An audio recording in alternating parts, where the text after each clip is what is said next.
Welcome to the Deep Dive, where we plunge into the heart of complex ideas, extracting insights that truly matter. Today, we're navigating one of humanity's most universal, deeply personal, and often utterly overwhelming experiences: the profound pain of grief and loss. Mm. We've all faced it, or we will. It asks us, how do we find a path to move forward when it feels like our world has just been torn apart? How do we honor the memory of those we've lost without being consumed by sorrow? It's a question that has echoed through every civilization across every culture, and remarkably, some of the most enduring and practical wisdom on this very subject comes from an ancient source, Mm-hmm. Seneca, the Roman Stoic philosopher. Seneca, right. His approach to grief, though written near 2 millennia ago, is strikingly relevant, compassionate in its own distinct way, and yet incredibly firm. He doesn't offer a magical escape from pain that would be both impossible and, frankly, inhuman. Yeah, exactly. Instead, Seneca provides a robust framework, a set of mental tools, for mourning with dignity, for truly honoring memories, and for cultivating the profound inner resilience needed to continue living a virtuous life, even in the face of immense sorrow. That's a powerful promise. Our mission in this deep dive is to draw directly from Seneca's extensive writings, particularly his Consolations, and the broader Stoic tradition. We're going to explore very specific strategies for understanding what grief is through a Stoic lens, how we can manage our often overwhelming emotional responses, Uh-huh. how to find meaning even amidst profound sorrow, and ultimately how to reinforce your inner strength when faced with the inevitable losses of life.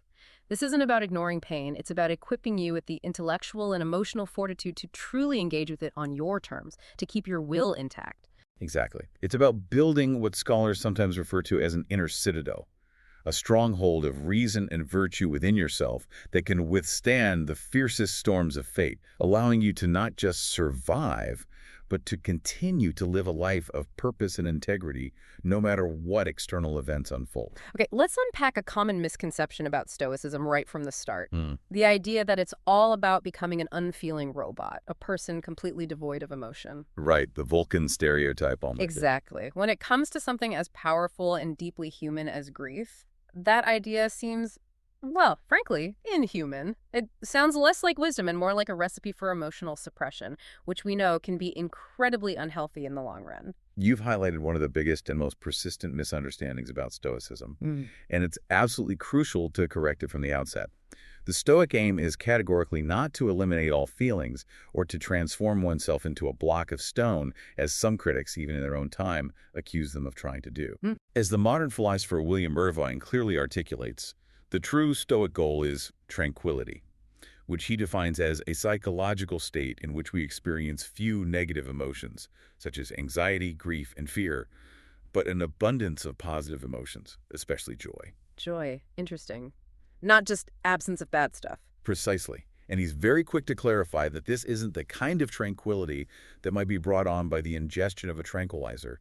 It is not, in other words, a zombie-like state. Okay, good. This distinction is incredibly important for our understanding of how Stoics approach something as profound as grief. It's not about eradicating emotion. It's about a conscious, rational management, understanding, and guiding of your emotional responses so they don't overwhelm your reason, disrupt your inner peace, or prevent you from acting virtuously. Managing, not suppressing. Yes. Seneca himself, in his treatise on anger, called it a temporary form of insanity, which isn't a call for apathy, but a stark recognition of the destructive power of uncontrolled passion, urging us towards a path where such emotions don't take root and hijack our minds. That shifts the entire perspective. So, if tranquility is the goal and not apathy, how did the Stoics view emotions themselves? Here's where it gets really interesting and perhaps a bit counterintuitive for modern psychological thought. They had a very specific, almost clinical definition of what an emotion actually is, something far different from just a vague feeling. They did, and it's foundational to their entire system of emotional management. The core Stoic doctrine, as explained by scholars like Nancy Sherman, is that emotions, or what they call passions, kathe, are not simply raw, unthinking sensations that wash over us. Uh-huh. Instead, they are actually opinions or cognitions that something bad is happening or about to happen, and a second opinion that a certain course of action is to be taken or avoided. Essentially, they are a sense saying yes to impressions. So wait, An emotion is an opinion, like a judgment. Yes, precisely. This means that for a Stoic, an emotion is not a passive event that just happens to you. It's an active, albeit often unconscious, act of judgment and will, something we participate in and, crucially, can learn to control. So, if I'm suddenly hit with a wave of intense sadness or tears after a loss, and it feels completely involuntary, how does the Stoic framework recognize that?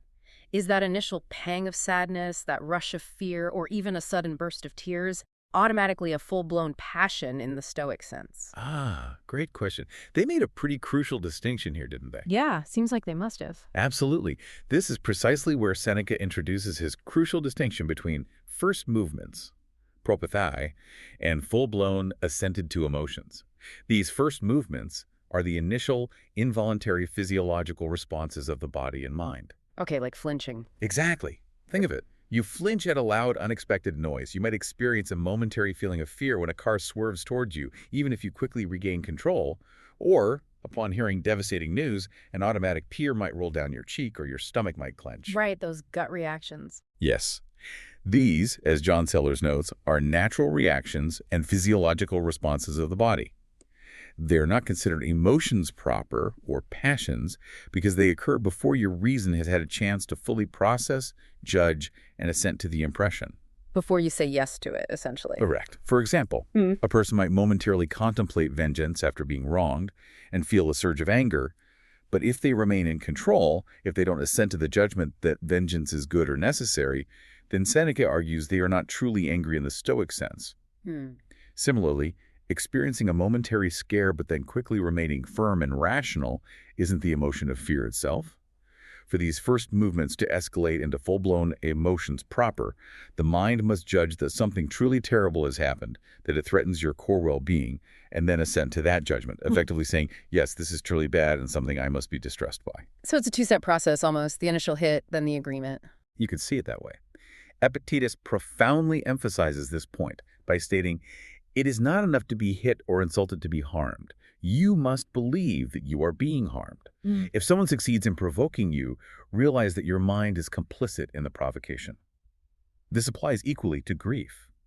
The initial pang is natural, but allowing it to consume you involves a judgment. That's a profound reframe, truly empowering. It means the initial experience of sorrow, that physical sensation, the involuntary tears are natural and unavoidable. They are part of our biological programming, part of being human. Absolute. But becoming overwhelmed by grief, drowning in it, allowing it to dictate your actions and consume your entire being, involves a conscious or unconscious judgment and an assent to the idea that the loss is inherently bad in a way that truly harms your inner well-being, your character, your capacity for virtue. You got it. This distinction gives you a moment to pause, to choose how to respond, rather than being swept away. Precisely. Epictetus goes so far as to say that all emotions are ultimately up to us, because they are functions of our volition and our judgments, arising from what appears to us to be true. Okay. He argues that we have complete control over our judgments, and with consistent reflection and training, we can overcome the tendency to judge things unthinkingly or hastily. This doesn't mean the Stoic doesn't care about the loss of a loved one. That caring is a natural connection, a bond of affection. Yeah, it's not indifference. Not at all. But the Stoic approach suggests that how we interpret that loss, whether it devastates our core self and our capacity for a virtuous life, or becomes an occasion for reflection, memory, and even growth, is within our power through the exercise of our rational faculty. Yeah. It's about not letting external events, even the most painful ones, hijack your inner faculty of judgment, your prohairesis, which is the seat of your freedom. Prohairesis. That's our will, our core choosing faculty. Yes, essentially your moral character, your capacity for reasoned choice. It's the part of you that decides what's truly good or bad. Okay. So, if our judgments are key to managing our emotional responses, how do we begin to prepare for the inevitable shocks of life that threaten to overturn those judgments? Seneca argues that one of the reasons grief often hits us so profoundly hard is something we actually have some control over, even before the loss occurs. What did he mean by that? He was referring to a core Stoic practice known as premeditatio malorum, or the premeditation of adversity. Premeditation of adversity. Sounds Yeah. cheerful. Well, Seneca's insight is stark, but incredibly powerful. Grief hits people hard because they don't anticipate it. Think about our modern world, saturated with news and information. We constantly see and hear of death, illness, financial ruin, and misfortune affecting others, especially through our media. Yeah, that's everywhere. Yet, as Seneca observed, rarely do we stop to contemplate how we might respond in similar circumstances. We almost act as if these things only happen to other people. True. It's easy to keep it at arm's length. Seneca, in his characteristic bluntness, doesn't shy away from these uncomfortable truths. He explicitly reminds us, we are all vulnerable, our loved ones will inevitably die and could do so at any time. Whatever prosperity and security we have could be taken away at any moment by forces beyond our control. Even when we think things are really tough, it is always possible for them to get still worse. Okay, that sounds incredibly grim, almost morbid. Many might hear premeditation of adversity and think it sounds incredibly pessimistic, even designed to increase anxiety. How do we ensure this practice doesn't simply increase anxiety, but genuinely prepares us for resilience? Why would anyone want to dwell on such dark possibilities? That's a vital question. And it's crucial to understand that the Stoic purpose behind premeditatio malorum is not to make us suffer more or to cultivate pessimism, but paradoxically, to lessen the eventual blow of misfortune. Lessen the blow. By mentally rehearsing these inevitable losses, the loss of a loved one, of health, of possessions, we can, as Seneca suggests, soften their impact when they actually occur. It's a form of mental conditioning. He invites us to reflect, to ask ourselves, how prepared would you be to cope if luck turned against you? Would you react as calmly and indifferently as we often do when such things happen to strangers far away? Probably not. Exactly. It's easy to be philosophical when misfortune is happening to someone else far off in the news. But when it's our turn, the emotional impact is far greater. Oh. This practice is a mental exercise, like a spiritual vaccination, designed to build psychological immunity. Vaccination against shock. Sort of, yes. Mm-hmm. As the early Greek Stoic Chrysippus wisely wrote, a blow that has not previously been foreseen strikes us harder. The anticipation isn't about fostering fear or despair. It's about confronting reality to strengthen one's rational resolve and lessen the shock, allowing us to maintain our inner tranquility when the external world inevitably shifts. It's about making sure your will is prepared. That truly highlights the proactive nature of Stoicism, which makes a lot of sense, especially when you think about how we tend to idealize relationships or possessions, almost creating an illusion of permanence. Seneca also profoundly challenges our common assumptions about what truly matters, particularly when we face profound loss. We often cling to external things for our sense of security or happiness, things that can be stripped away in an instant. Indeed. In his Consolation to Helvia, written to his mother when he was exiled, Seneca highlights what he views as a fundamental human folly, especially in times of crisis. He asks with a biting edge, is it not madness and the wildest lunacy to desire so much when you could hold so little? Ouch. And he stresses the folly to think that is the amount of money and not the state of mind that matters. This is a direct philosophical attack on the pervasive human tendency to equate external wealth, status, power, or even physical beauty with genuine, lasting inner well-being and happiness. Things that are outside our control, ultimately. Precisely. These are all externals, vulnerable to fate. So even a massive inheritance or a large bank account won't stop the excruciating pain of losing a child, or prevent the onset of illness, or console you in old age. It's not a shield against grief. Precisely. Seneca and other prominent Stoics like Musonius Rufus firmly believed that possessing wealth won't enable us to live without sorrow and won't console us in our old age. While wealth can procure physical luxuries and temporary distractions, it can never bring us contentment or banish our grief. Makes sense. You see unhappy rich people all the time. Exactly. Musonius Rufus, for instance, often pointed to countless rich men who, despite their vast fortunes, were demonstrably sad, anxious, and wretched. Epictetus echoed this sentiment with his characteristic directness, arguing, it is better to die of hunger with distress and fear gone than to live upset in the midst of plenty. Wow, that's stark. It is. For him, not needing wealth, achieving a state of detachment from it, is infinitely more valuable than wealth itself. This reinforces the core Stoic idea that external circumstances, no matter how desirable or distressing, do not and cannot truly determine our inner state. It's about the inner state, always. Always. They advocate for a path of voluntary simplicity, measuring all things by natural needs that can be satisfied at little cost. Seneca wrote, nature desires nothing beyond some food, illustrating this profound detachment from the trappings of external fortune. This isn't about denying pleasure, but about recognizing the ultimate irrelevance of externals to genuine, lasting happiness and resilience in the face of loss. True happiness and freedom from grief must come from within. So, if wealth and external possessions are unreliable anchors for our happiness and resilience, what does this all mean for your internal experience, for that immediate, profound feeling of devastation when loss strikes? This brings us to perhaps the most foundational and practically impactful Stoic principle, the dichotomy of control. This is indeed the most famous and arguably the most practically applicable Stoic teaching, articulated most powerfully by Epictetus, a former slave who built his philosophy on this very insight. From slave to philosopher, wow. An incredible story. He states quite simply that we have complete control over a very specific, limited set of things. Our judgments, our will, that proheres as we mentioned, and our character, our moral choices. These are purely internal. Okay, judgments, will, character, Yeah. inside stuff. Right. However, he then draws a stark line. We have no control over external things like our body, our possessions, our reputation, or critically, the lives, actions, and very existence of others. Everything else, basically. Pretty much everything else.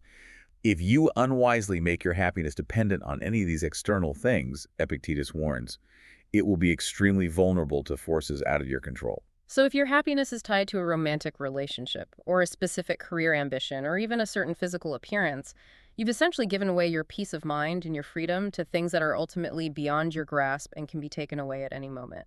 That sounds like a recipe for perpetual anxiety and vulnerability. Exactly. Yeah. That's not a good position to be in, as Epictetus would say. But if you make your happiness dependent on your inner faculty of judgment, on your correct use of impressions, that is, on how you choose to perceive and react to things, then our happiness will be completely within our own control. Because no one can control your judgments but you. Bingo. This isn't about cultivating indifference or not caring for loved ones. That natural affection is recognized as part of our social nature. But it's about recognizing where true, invulnerable well-being resides. In your integrity, your virtuous choices, your inner moral character. Who then can take these things from you? Who else than yourself will hinder you from using them? Epictetus asks. Powerful questions. He challenges us. When you seek what is not your own, you lose that which is your own. He even describes those who cling to their bodily aspect, their external fortune or their social standing as wretched and dead in spirit, turning into wolves, lacking integrity, treacherous and harmful, or foxes, the utter wretches among animals, because they focus on the lower, uncontrollable parts of their nature, neglecting their divine, rational core. Strong language. Very. Huh. This will, or proheresis, is not just about raw willpower. Epictetus saw it as our fundamental faculty of moral choice and judgment, the one truly up to us thing that defines our inner freedom and character. It's the unique part of us that can assent or dissent to impressions, to decide what we believe is good or bad, what is virtue and what is vice. Okay. And crucially, no external force, no amount of wealth or poverty, no loss, can ever take this proheresis away from us unless we surrender it through our own bad judgments. That's incredibly powerful. It means that even when grief closes in, when your entire world feels shattered and everything external seems out of control, there's still an inner fortress, your will, that remains inviolable. Exactly, your inner citadel. But when facing such profound personal tragedy, it can feel like your entire world has shrunk to the size of your pain. So how do the Stoics then use that foundation of inner control to expand our view, to help us see beyond the immediate suffering? This is where another powerful Stoic exercise comes into play, one that Pierre Hadot famously called the view from above. The view from above, like literally. Sort of, yes, in your imagination. It's a spiritual exercise that Marcus Aurelius, the philosopher-emperor, frequently employed in his meditations. You are to imagine looking down on the earth from a great height, as if you were an astronaut suspended in space, observing the planet below. Okay, I'm picturing it. From this vast cosmic vantage point, you see how tiny each country is and how minuscule great cities are. And as for the people living in those cities, with lives full of cares and concerns, they are practically nothing when viewed from such a cosmic perspective. That sounds almost cold, like it's minimizing individual suffering or emotional experience. For someone in the depths of grief, isn't that a difficult perspective to embrace? Feels a bit like saying, your problems are tiny. That's a fair concern. It's not meant to minimize the suffering itself or to deny the reality of individual pain. Rather, its purpose is to provide context and reorient perspective. Reorient how? The benefit of this view, according to Marcus Aurelius, is that it helps wash away the foulness of life on the earth and allows us to face many things more calmly. It recontextualizes our intensely personal suffering within the vastness of time and space, within an immense chaos of eternity was before and will follow after all things, as Rutherford put it. So it makes your problems seem smaller in the grand scheme. Yes, exactly. When you realize your personal troubles, no matter how immense they feel, are but a tiny speck in the common substance of the whole world, it doesn't make them disappear, but it can make them less overwhelming. It helps us remember that our individual lives, while infinitely precious, are part of something infinitely larger, Part of the universe, the cosmos. reminding us that there is but one light of the sun, one common substance of the whole world, and one common soul. This vast perspective can provide a sense of detachment, a stepping back that allows reason to reassert itself and guide our response to pain, rather than being entirely subsumed by it. Okay, I can see how that might help regain some balance. If we connect this cosmic perspective to the bigger picture, the Stoics didn't see personal tragedies, including death, as random, cruel events. Instead, they viewed them as part of a larger, orderly, and rational universe. That's a profound leap of faith for many, isn't it? It's less a leap of faith in a traditional religious sense and more a core tenet of their physics and metaphysics. The Stoic belief system posits an orderly structure of the universe, what scholars like Long and Inwood describe. Okay. This cosmos is governed by a rational, all-pervading principle they called nature or God. This isn't a personal deity in the monotheistic sense, but an animating, organizing intelligence, a cosmic reason, logos, within the cosmos itself, a pantheistic view where God and nature are two names for the same single, living, rational organism encompassing all things. So everything is interconnected and rational. From this perspective, yes. Everything now happening must follow a logical sequence, as Marcus Aurelius believed. This isn't just an abstract philosophical point. For the Stoics, this belief in a rational, interconnected cosmos meant that individual events, even tragedies, were part of a grander logical design, a necessary unfolding of fate. So if it's all part of a logical, divinely ordered sequence, how does that translate into personal acceptance of loss, especially something as devastating as the death of a loved one? It sounds like it demands a profound surrender. It leads to exactly that, a profound sense of acceptance, not defiance. Marcus Aurelius expresses this beautifully in his Meditations. Nature gives all and takes all back. To her, the man, educated into humility, says, "Give what you will, take back what you will." Wow. And he says this in no spirit of defiance, but simply as her loyal subject. For the Stoics, to bemoan inevitable events is utterly pointless. It will only generate further distress and simply displays a failure to grasp the way the world works. Fighting reality, basically. Exactly.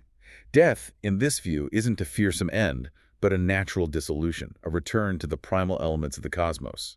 Seneca advises us not to carry ourselves scornfully in the face of death, but as one that is well pleased with it, as being one of those things that nature hath appointed. Well pleased with death. That's a high bar. It is.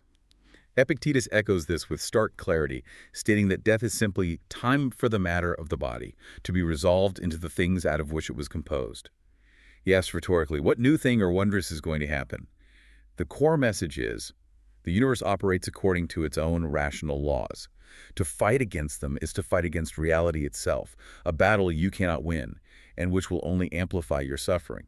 So acceptance preserves your inner peace. Acceptance, in this context, is not resignation, but a wise alignment with the natural order, preserving your inner freedom and tranquility. That's a remarkably calm, almost indifferent way to view something so universally feared.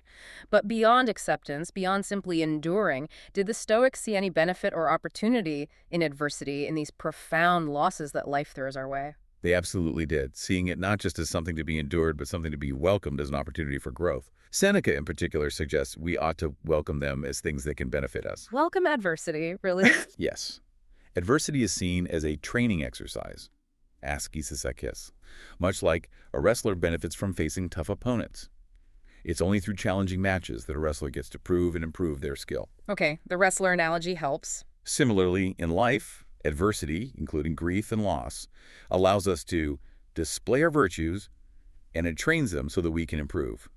If we can cultivate this perspective, then, Seneca argues, we'll happily welcome adversity when it comes, viewing it as a crucible for moral and spiritual growth. So it's a test, a chance to practice courage, justice. Exactly. It's a test of our inner strength, a chance to deepen our courage, to practice justice even in pain, to refine our wisdom, and to cultivate temperance in our reactions.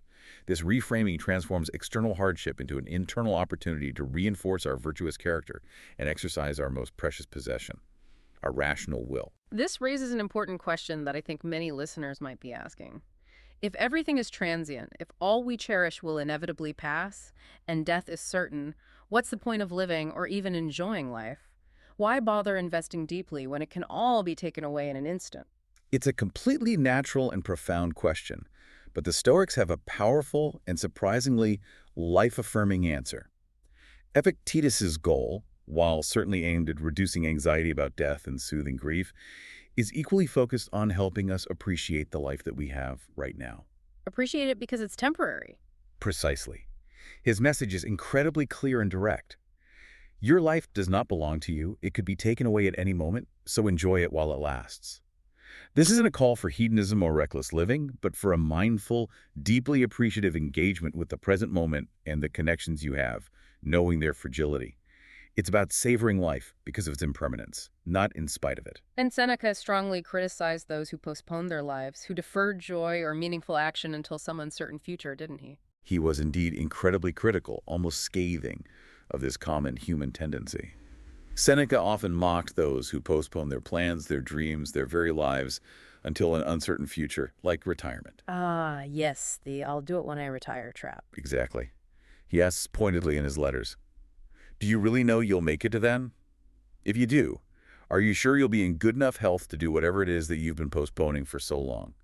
But even if all goes well, why postpone life until the bulk of it is already over? Good point. He likens life to the Olympic Games. The contest is upon us, you cannot defer any longer, and everything depends on what you do right now on this single day.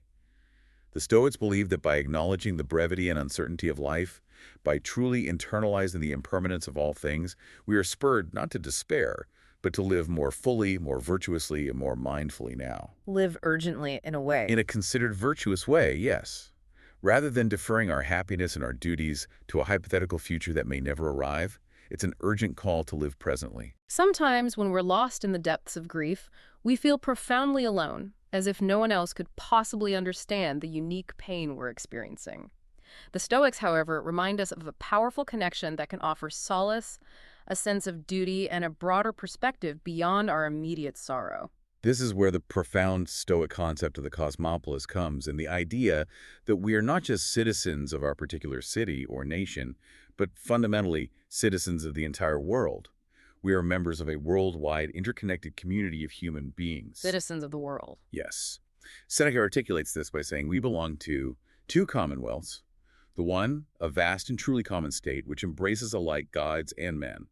The other, the one to which we have been assigned by the accident of birth. The crucial takeaway here is that we are members of both communities, and our duties extend to both. So even in our deepest personal sorrow, when we might feel utterly isolated, we're reminded that we're not truly alone. We're part of this larger human tapestry, a universal brotherhood and sisterhood. Exactly. Seneca strongly emphasizes this principle of mutual support and interconnectedness. We are all parts of a great body.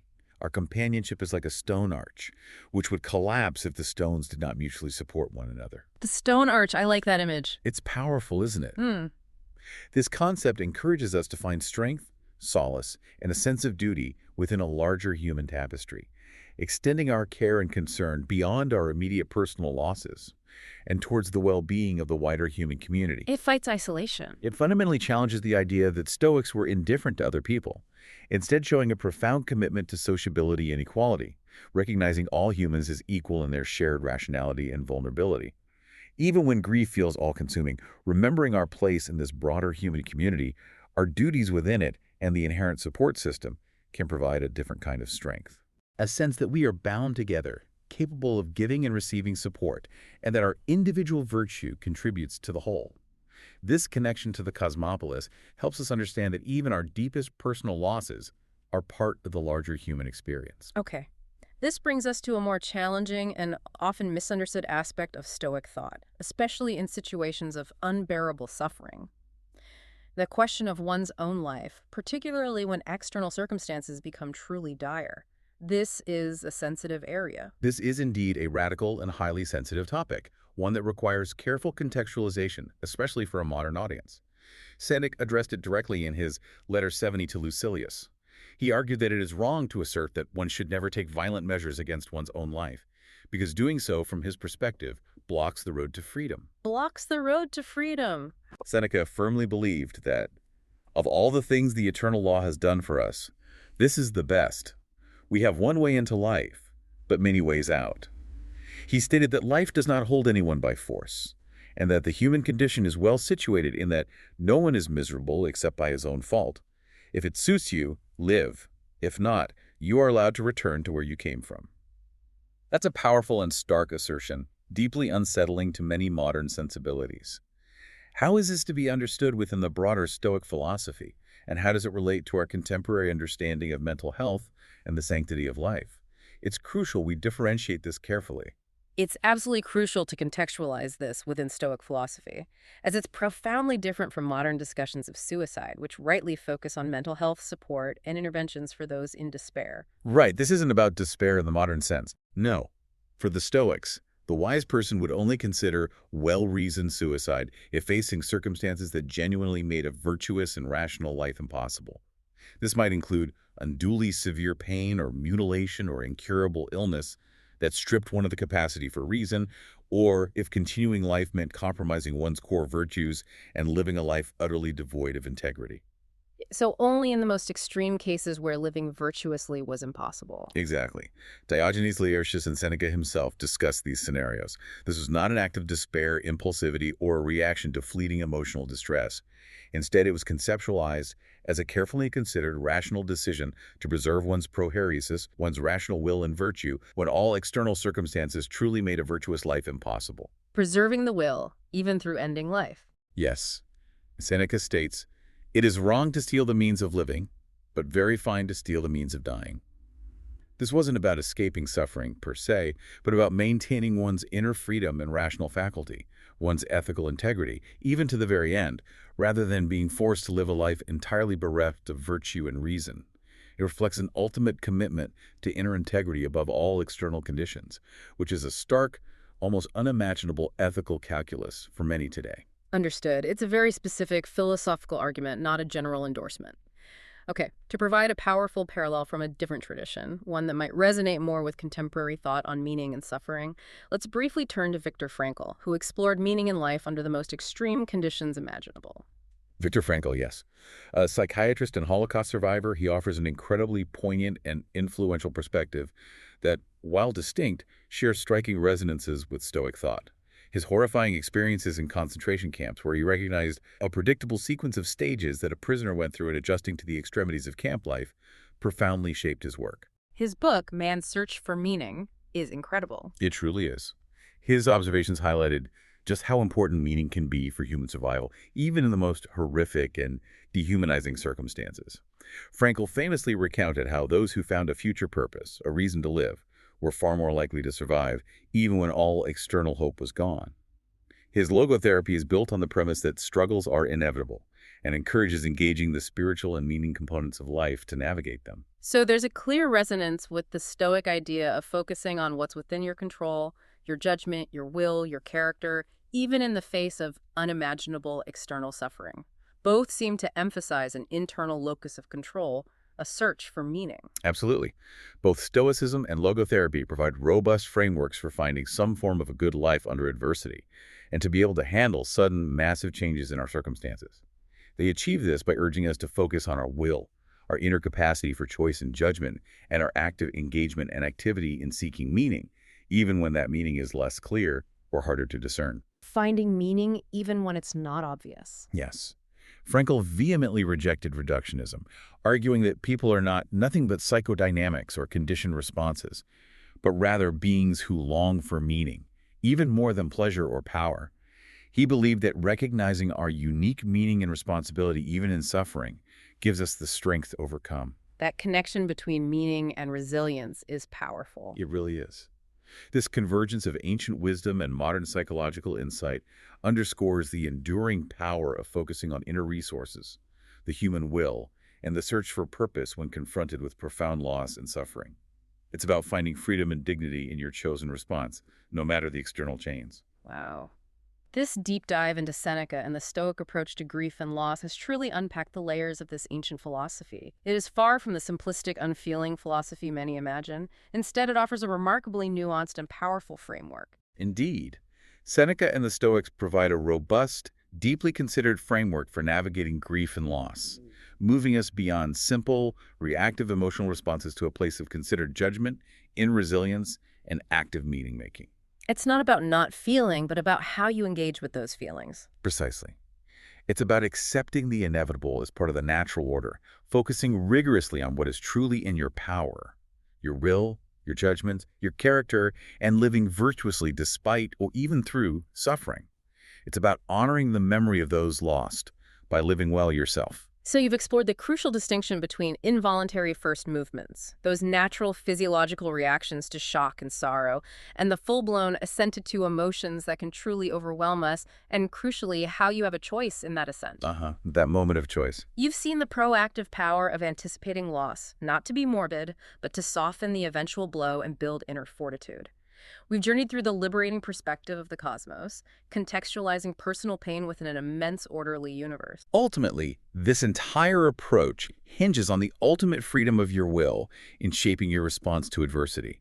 It's about choosing your inner posture, cultivating virtues like courage and justice, and finding purpose not despite life's fragility, but because of it. Right. Seneca's wisdom empowers you to mourn with dignity, honor the memory of those you've lost, and find the resilience to continue living a virtuous life, maintaining your inner freedom no matter what external forces try to impose. And so we leave you with this provocative thought from Seneca himself. To live is to be vulnerable to loss. If you are to truly accept, not just intellectually but emotionally, that all things you cherish are impermanent, that everyone you love will one day be gone, what would you choose to do right now, today, to truly live and honor that fragile, precious connection and to reinforce the strength of your own indomitable will?